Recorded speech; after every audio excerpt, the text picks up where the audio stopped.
ఆంధ్రాకు సంబంధించినటువంటి పెట్టుబడిదారు వర్గాలు ఏవైతున్నాయో వారు గత ఒక 70 సంవత్సరాలు కావచ్చు, 70 సంవత్సరాలుగా పాటుగా వాళ్ళు చేసినటువంటి ద్రోహం కంటే కూడా కేసీఆర్ గత 10 సంవత్సరాలు చేసినటువంటి ద్రోహం తెలంగాణకు తీరని నష్టాన్ని, తీరని వ్యధను మిగిల్చింది అనేది మనందరం కూడా గుర్తుపెట్టుకోవాలి.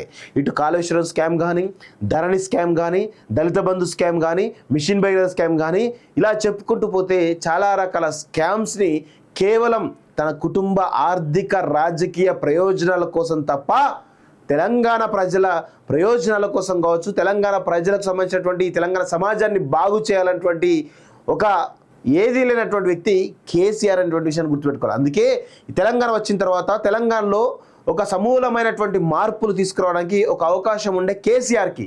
కానీ మళ్ళా కేసీఆర్ ఏం చేసిందంటే ఆంధ్ర పెట్టుబడిదారీ వర్గాల తొత్తుగా వ్యవహరిస్తూ కుటుంబ ప్రయోజనాలే, ఆర్థిక రాజకీయ ప్రయోజనాలు ధ్యేయంగా పనిచేసింది తప్ప ఏనాడు కూడా తెలంగాణ సమాజాన్ని పట్టించుకోలేదు.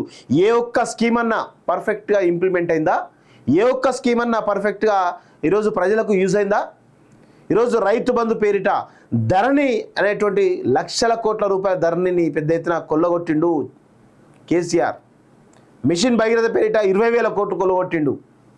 ఇలా చెప్పుకుంటూ పోతే ఆయన చేసినటువంటి అరాచకాలు, అక్రమాలు అంతా ఇంత కావు మిత్రులారా. అందుకే నా స్టాండ్ ఒకటే, మీరు ఎవరైనా కానీ నన్ను వ్యతిరేకించినప్పటికీ, ఇంకేమన్నా మీరు విమర్శించినప్పటికీ కూడా నేను పట్టించుకోనటువంటి విషయాన్ని దయచేసి గుర్తుపెట్టుకోండి.